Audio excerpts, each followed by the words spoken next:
对 ，1 2 3 4，1 2 3 4，可以吗？1 2 3 4，1 2 3 4。1 2 3 4, 1 2.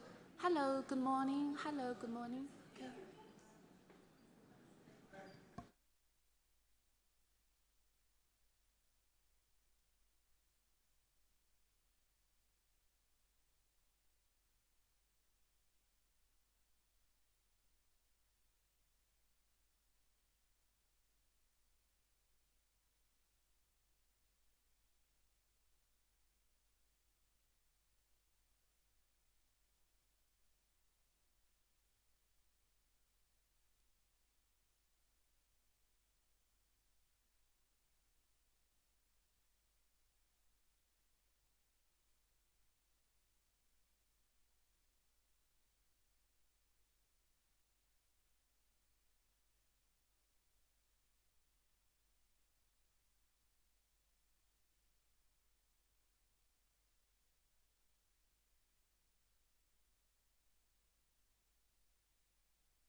Good morning, everybody.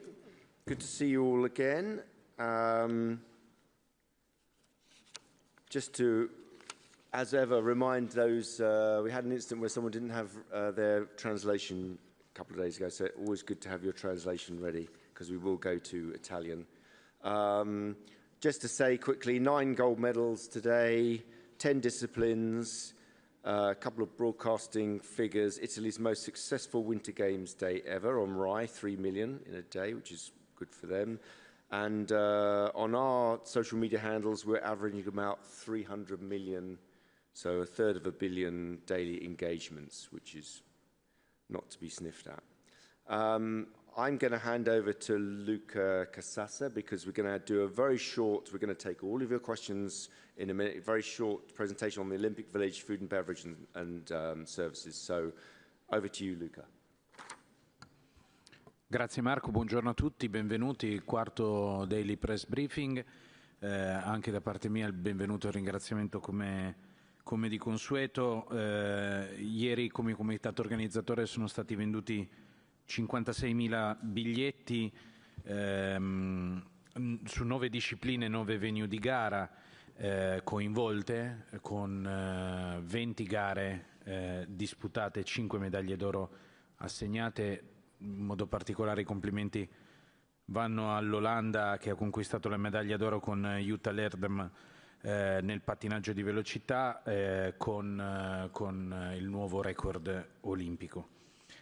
Approfitto di questo spazio per darvi un chiarimento sul tema medaglie, che come sapete ha destato ovviamente il vostro interesse.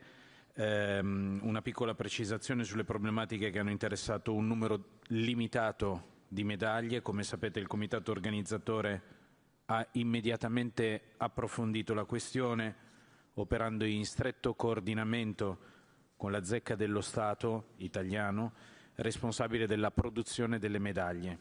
È stata individuata una soluzione ed è stato implementato un intervento mirato. Gli atleti le cui medaglie risultassero interessate sono invitati a riconsegnarle attraverso i canali appropriati affinché possano essere tempestivamente riparate e restituite. Milano Cortina 2026 conferma il proprio impegno a garantire che le medaglie, simbolo del traguardo più alto nel percorso di ogni atleta, rispondano ai più elevati standard di qualità e di attenzione. Nota di carattere tecnico-organizzativo: il presidente della Fondazione Milano Cortina 2026, Giovanni Malagò, oggi sarà tra Tesero e Cortina a seguire ovviamente le gare. Venendo al tema di oggi, è un piacere dare il benvenuto e presentarvi Elisabetta Salvadori, che è l'Head of Food and Beverage, a cui lascio la parola. Grazie. Grazie Luca, buongiorno a tutti, grazie di essere qui. Innanzitutto mi fa estremamente piacere iniziare con una premessa di ringraziamento per tutti i nostri partner, tra cui Coca-Cola Company, che ricordo essere il partner più longevo perché dal 1928 sostiene il movimento olimpico, poi Menghiu, Corona Zero e S. Lunga.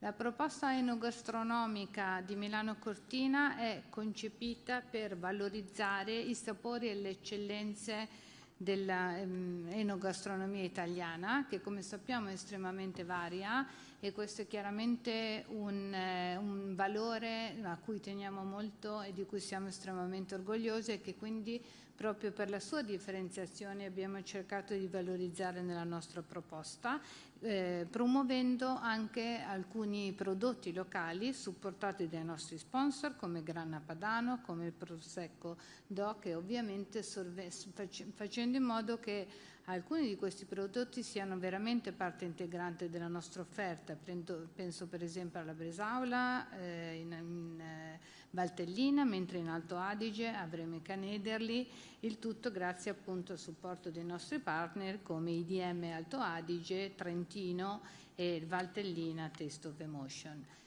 Per gli atleti il concetto su cui abbiamo costruito il nostro lavoro è quello del food for fuel, cioè garantire che gli atleti possano ricevere tutte le componenti energetiche e nutrizionali di cui hanno bisogno per supportare al meglio la loro performance atletica. Ovviamente nella costruzione del menù siamo stati supportati, abbiamo seguito le linee guida del CIO, però offrendo comunque una varietà che potesse soddisfare tutto quello che sono le sensibilità culturali e religiose di tutti i paesi che fanno parte delle nostre delegazioni. Le delegazioni alloggiano in 3 villaggi principali, Milano, Cortina e Predazzo, ma c'è poi una, diciamo, costellazione di hotel che sono ben 11, suddivisi in altri 3 cluster che sono Bormio, Livigno e Anterselva. Ovviamente anche per gli hotel si è lavorato con un impianto di menù che si appoggia alle stesse linee guida e che ci permetta di avere lo stesso livello di qualità ma anche di consistenza attraverso tutte queste varie possibilità di alloggio, proprio per garantire che agli atleti possano avere lo stesso livello qualitativo di offerta e di servizio. Il pasto per regolamento olimpico nei villaggi viene servito, cioè, o meglio, il cibo è disponibile 24 ore su 24, ci sono ovviamente delle finestre per i 3 pasti principali, finestre molto prolungate, e questo soprattutto per il villaggio di Milano significa in realtà lo sforzo di far felici i giocatori, per esempio di hockey, che sono probabilmente quelli che mangiano di più e anche più frequentemente, quindi ci siamo depurati proprio per questo. Lo stile italiano ovviamente caratterizza almeno l'area dei carboidrati, che come sapete sono un componente fondamentale nella nutrizione degli atleti, e quindi in questo senso pasta e pizza la fanno ovviamente da padrone, sembra una buona soddisfazione degli atleti, ma poi ovviamente anche nelle proteine abbiamo i salumi piuttosto che i formaggi locali di cui parlavo anche prima.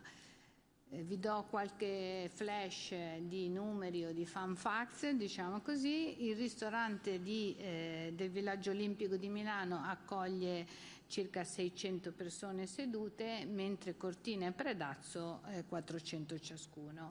In ciascuno di questi, nelle cucine di ciascuno di questi villaggi lavorano mediamente 6 cuochi, diciamo ovviamente a rotazione tra cuoche e capicuoche, e ognuno di questi ci aiuta nella nostra missione, cioè preparare per Milano circa 4.500 tra colazioni, pranzi e cena, 4.000 per Cortina circa, e un po' meno, circa 3.000 per 2.000 e qualcosa per Predazzo. Come avviene questa somministrazione di cibo? Ci sono diverse aree, stazioni che appunto in qualche modo erogano un po' i pillar, diciamo, dell'offerta. Quindi, come dicevo prima, c'è la stazione pasta e pizza, poi c'è la stazione delle proteine calde, diciamo una stazione di cibi più internazionale e un'area dedicata a quelle che sono le esigenze particolari, oltre a tutte le stazioni fredde dove in realtà ci sono appunto prodotti, formaggi e altre fonti di proteine. Abbiamo pensato a un modo per visualizzare tutto questo servizio di cibo, e abbiamo immaginato che se ogni pasto che viene servito alle Olimpiadi fosse messo su un vassoio, a questo punto avremmo ottenuto una torre che sarebbe circa alta 60 km, quindi 18 volte circa l'altezza della Tofana di Roses a Cortina. L'ultima flash che volevo dare è quello un po' sui trend social media. Mentre a Parigi, come sapete, c'era il muffin, qua nella nostra Milano Cortina 2026 in realtà abbiamo più di un equivalente dei muffin. A Milano funziona molto il lava cake, che è una specie di cuore di cioccolato caldo che oltretutto appunto ha anche la forma del cuore, quindi si presta molto ad essere sui social, mentre a Livigno molti si focalizzano sul tiramisù, e a Predazzo assolutamente la pizza la fa da padrone, perché ci sono moltissime interazioni proprio sulla pizza, che viene addirittura fatta in diversi modi e in diversi colori. Grazie Elisabetta. Mark, a te. Okay, thank you very much. I'm happy to take any questions you want to ask me. So let's start with Carlos here from Reuters in the middle. Thank you very much, Mark. Carlos Groma from Reuters. The Ukrainian Olympic Committee has said they filed a request regarding the use of the helmet in competition. Have you reviewed that case? Is there a decision? Thanks, Carlos. Yeah, I mean, we received that formal letter, formal request this morning to be able to wear that helmet in competition. What I'd say more generally, I'll get onto the specifics in a minute, what I'd say more generally is we have addressed from the beginning the situation of Ukrainian sports, Ukrainian athletes, since the Russian invasion. And the IOC fully understands the desire of athletes to remember friends, colleagues who've lost their lives in that conflict, and, by the way, in many, many other conflicts, many other difficult conflicts around the world. As we say, there are probably 20 to 30 different conflicts going on at any one time around the world. There was an informal meeting last night with Mr. Garasevich's coach and entourage, the delegation, and we reiterated our understanding of the athlete's wish to pay tribute to his fellow Ukrainian athletes, expressing his sorrow, which he's done during training and on social media. So he has, expressed his feeling in both those cases. But that having been said, the Olympic Charter, the conditions of participation, and the athletes' expression guidelines, which were, I think there was something like 3,000 or 4,000 athletes who fed back into those expression guidelines, and they were agreed also with the Athletes Commission. We have to concentrate on the athletes' performance and sport on the field of play. And it's fundamental that there are equal rights for all athletes, and that the games need to be separated, not just from political and religious, but from all types of interference, call it interference, and so that all the athletes competing can concentrate on their performance. What we've said is that this helmet contravenes the above-mentioned guidelines that I talked about earlier. But that being said, after the meeting, we also have reiterated once again that those guidelines, we will, in this case, as we do now more often, make an exception to the guidelines to allow him to wear a black armband during competition to make that commemoration. So I think what we've tried to do is to address his desires with compassion and understanding. He has expressed himself on social media and in the training, and as you know, we will not stop him expressing himself in press conferences as he leaves competition in the mixed zone and elsewhere. And we feel that this is a good compromise in the situation. He can wear, we've said to him that we will, of course, make an exception so that he can express his mourning in that way. And it is, on occasion, it is a situation that we have had with other issues, some personal, some not so personal, because obviously during the Games, you can imagine with more than 90 countries competing here and thousands of athletes, of 2,000 athletes plus, that there will be a whole range of issues that people want to commemorate, family members, wars, conflicts, and sadly, we live in that kind of world. But what we try to do at the Olympic Games is create a safe space for people to compete away from that, whilst also allowing people to express themselves. Yeah, over here, just here. Okay, just there then. Yeah, thank you. Yes. Philip Barker, just to follow up on that, how is this different to last time in Paris we had the break dancer with the 3 Afghan women and she got disqualified. So why? Because that's a slogan. So what we have said is that he can wear a black armband with no text, because as soon as we start getting into text, we start getting into issues of expression and using the Olympic platform for expression. However much we may or may not sympathise with that expression, once we open the doors to that expression, it's difficult to stop the expression of one that we may not agree with. So it's a fine balance. Yes, gentleman, just here next to Ashley. Yeah. Bonjour, merci Marc. Bruno Fraioli de sportbusiness.club. Je vais poser ma question en français. Je vais rebondir moi sur la restauration.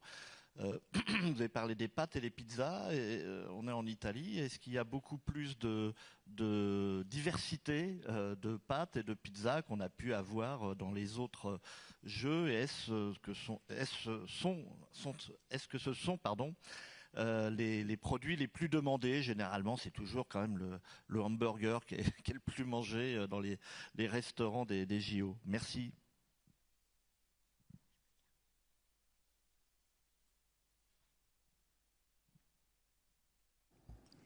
Grazie della domanda. Effettivamente pizza e pasta sono tra i piatti più serviti, ma proprio perché sono quelli in cui si crea maggior affollamento. Se c'è un posto in cui effettivamente si può creare un po' di coda è proprio nella stazione dei carboidrati, però in ogni caso nei carboidrati è sempre presente del riso e ovviamente ci sono anche altre fonti tipo patate, focaccia che non è pizza, quindi come dire ci sono altre alternative, è una scelta spontanea che non è in ogni caso guidata da noi. Spero di aver risposto alla domanda.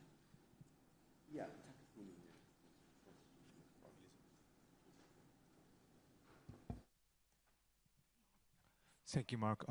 This is Takafumi Yoshida from Japanese news agency Kyodo News. I have a question to Luca. In figure skating team event, the skate blades of the athletes who finished on the podium ceremony were damaged, and the Japanese team protested to organizing committee. What caused this, and what countermeasures being considered for this?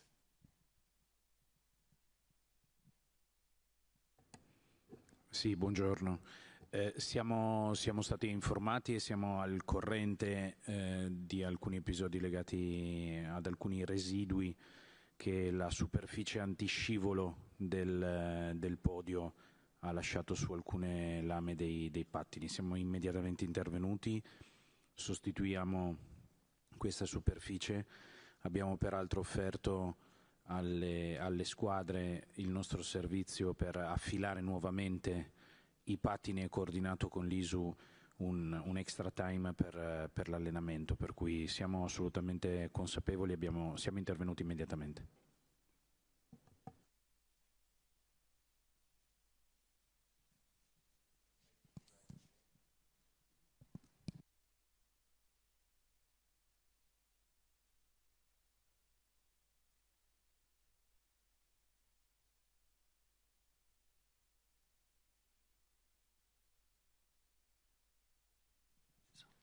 Hello? Let's switch it on. After about 7 Olympics, you finally learn how to work these things. Yeah. Mark, on the helmet issue, you mentioned there about slogans, and that seems to be, this whole issue sort of evolved. If you've got a slogan, you've got a problem. We've seen a lot more nuanced messaging, even from the IOC, which is, don't criticize the thing you're against, but state your positive principles. And you saw the Russian fans didn't bring a Russian flag, but brought an Olympic symbol, an Olympic mascot symbol. Everyone's getting a bit more nuanced and a bit cute and a bit clever about, which seems to be more challenging. Is the way that you're trying to allow people free expression as well? Is this becoming more and more challenging, more nuanced, more complicated? Are you going to have to? Will there be like an ongoing review after the games about what you allow? Is this getting to be really difficult? I mean, people will always try to push rules to their limit. It's always very difficult with a rule that will work for everything. But, in terms of free speech, what I would say, just to reiterate, is that all the athletes are totally free to state their views on whatever issue on social media, in the mixed zone, in press conferences. Freedom of speech doesn't exist anywhere in the world. You know, you can't go into a crowded shopping centre and shout fire. You know, everyone knows that there are rules, and so our rule is that we have to protect the field of play. Yes, it's difficult, and there will always be people who try to, you know, not game the system, because we understand why they're doing it, but that's why we have to have a strict rule, and that's why the slogans are not allowed, the colours we will allow. And if you remember, and I think this is probably the background to your question, we have evolved with the athletes' guidelines. We have actually evolved because there were times in games past where we refused people even to wear a black armband, and people criticised us, and we listened to that, and we went to the athletes, and actually with those athlete expression guidelines, we did consult very closely with the athletes themselves to try to work out, and the athletes themselves are also very supportive of the fact that we need to keep that specific moment, the field of play, competition, we need to keep that as pure as we can for the competition, and people can express themselves however they want to elsewhere. Yeah, FAZ. Christoph Becker from Frankfurter Allgemeine Zeitung. Thanks, Mark. Well, following up, surprisingly, on that issue, could you explain? As I understand from your explanation, he wouldn't. Vladislav Veraskovic would not be allowed to either wear the helmet in competition or during the medal ceremony, right? Because that's considered field of play as well. So where is the difference with this helmet from the example that he cited on his Instagram reel? Matthias Steiner in 2008 showed a photo of his deceased wife. Where does this differ? Is it? No, let me just please finish the question. Is this differing because we are on his helmet are comrades, soldiers, fellow athletes who died in a war, in a conflict, and Matthias Steiner's wife died sadly far too early, but not in a war? Is this the difference, or was what Steiner did not allowed, but nobody stopped him from doing it?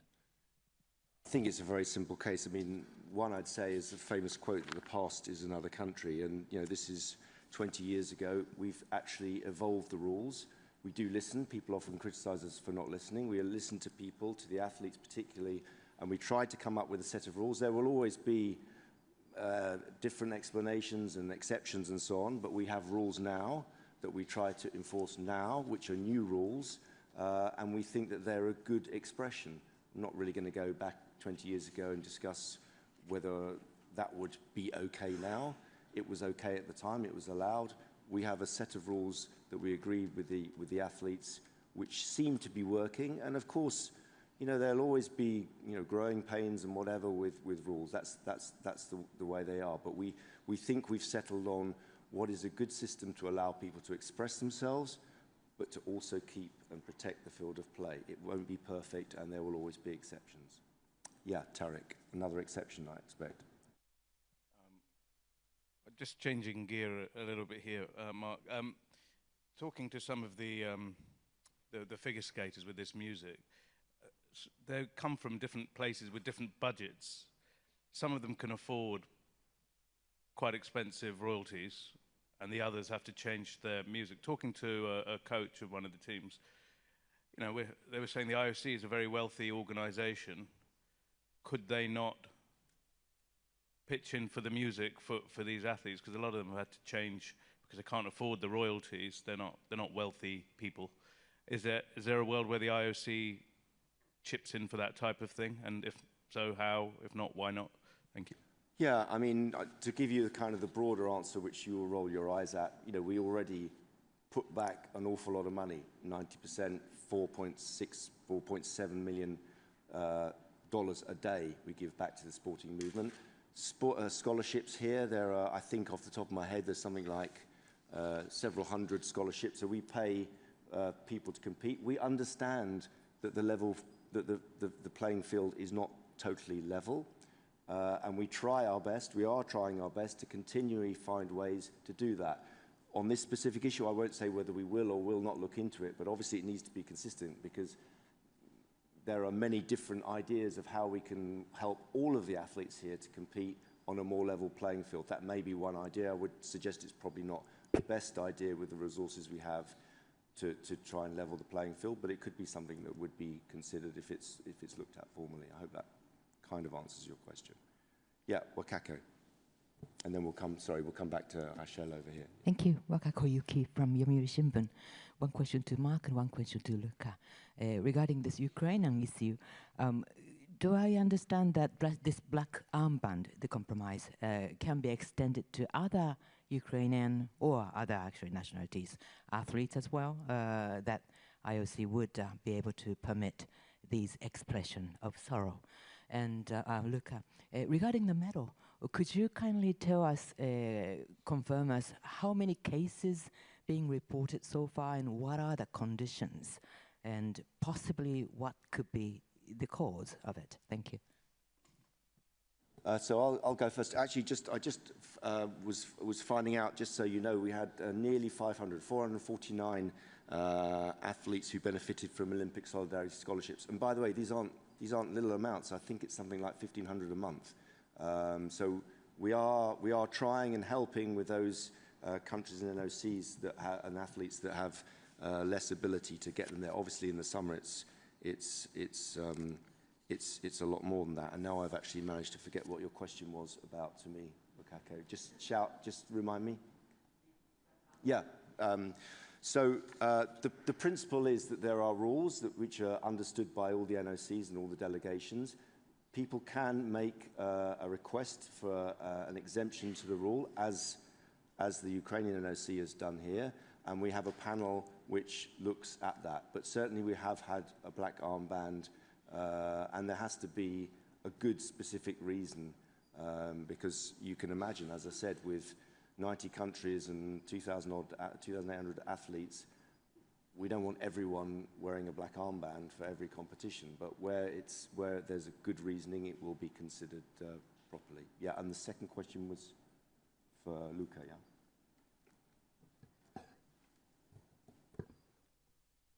Allora, stiamo ovviamente parlando di un numero molto limitato.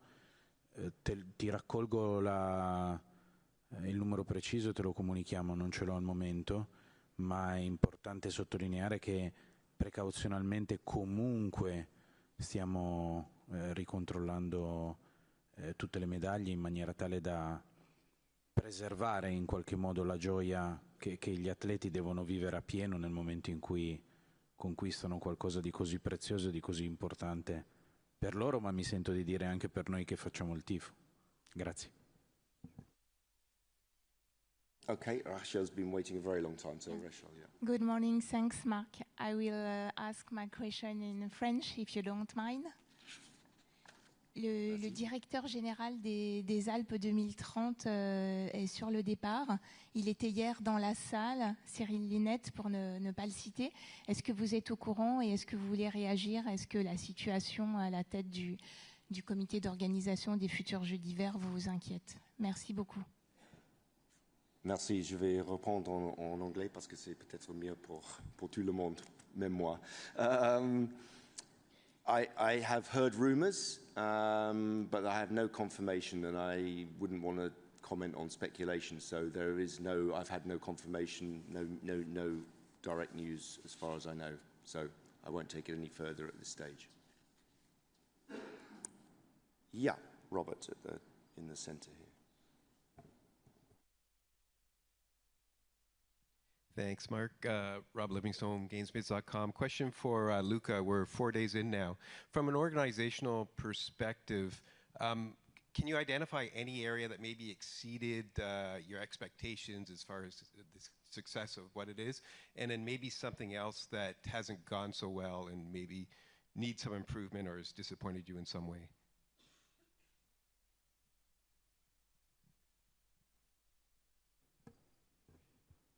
Allora, di base credo che ci sia sempre la possibilità di migliorare e di migliorarsi. Partiamo però da un dato di grandissima soddisfazione. Il comitato organizzatore nasce, lavora per deliberare i giochi e quindi in un qualche modo li scopre a sua volta, no? I giochi quando iniziano ad arrivare. Quello che noi abbiamo scoperto in questi primi 4 giorni è qualcosa di davvero entusiasmante, nel senso che gli stadi e le competizioni sono spesso sold out, come vi diceva ieri Andrea Francisi, le fan zone e i live sites sono piene di gente che è festosa, che ha voglia di vivere l'atmosfera dei giochi, quindi in generale non possiamo che essere soddisfatti, anche perché poi i feedback che arrivano dai protagonisti veri, che sono gli atleti, in questo momento sono davvero estremamente positivi. Credo che anche il CIO stesso ne sia testimonianza. Grazie. At the back with the camera. From Canada, I think. I can see a flag. Thank you very much. Just change gears for a second. I have a question about event scheduling. We've heard from some athletes that they're struggling with the start times. Some of the events are starting quite late, 9, 10 o'clock on Saturday, I believe, for the men's portion of the team event from figure skating. Why are things starting so late? It's different from what the athletes are used to back home with the respective events. Is this the right way to encourage, athletic excellence if things are starting 9, 10 o'clock? Yeah, I mean, this is actually a perennial question at all the games, and obviously the answer is that these games are shown right around the world. Everyone wants to see an event live. It's impossible for it to be live for everyone at the same time, but we try to place it so that it can be seen by as many people as possible at certain times. So the scheduling is, I guess, different from what you'd have certainly with domestic competition. But I mean, most of the athletes are used to that kind of change, and in the end it works for spreading the message and spreading Olympism and people to enjoy the excitement of the sport around the world. So we would say it's something that is worth doing and worth considering. Luca, you have anything to add, or you? No, sono assolutamente d'accordo, Mark. Okay. Okay, I think, we know we've got a question from our spread out games. Yes, from the mountains. Can we have a microphone here?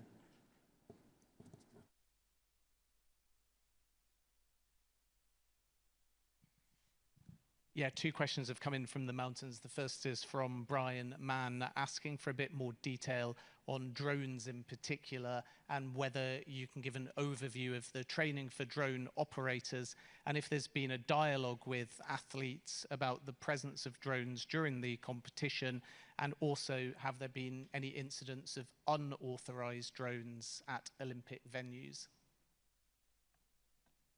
Yeah, I'm surprisingly not a drone expert, but as you will remember, the sports director addressed this on the 9th of February. I won't read out the comments are there already, but we obviously it didn't just come out of the blue. We've been working on it. We will have the head of OBS, the head of Olympic Broadcasting Services, will be here on the 18th. So go back to the press conference and see the response from the sports director, but actually if you want to talk about the technicalities, it's probably better not getting a guess from me, but getting the actual, the real detail from Yanis Exarchos, who will be here on the 18th. And then Tracy Holmes from the Sports Ambassador says that the UN calls on nations around the world to observe the Olympic truce during the Games. Are athletes asked to do the same in the spirit of peace? The truce, interesting question. The truce is called for at the United Nations, and it's between member states, approved by member states of the United Nations. The athletes have different responsibilities, and they understand, obviously, that as we said in the opening ceremony, that the Olympic Games is about peaceful competition, that people can share their meals but compete fiercely against each other. But I don't think the Olympic truce specifically is aimed so much at the athletes, but obviously the spirit of it would be. Okay, I think that's probably it. Yep, we'll come back tomorrow, same time. Thank you very much to our guest, and see you all tomorrow at 11 o'clock. Thank you.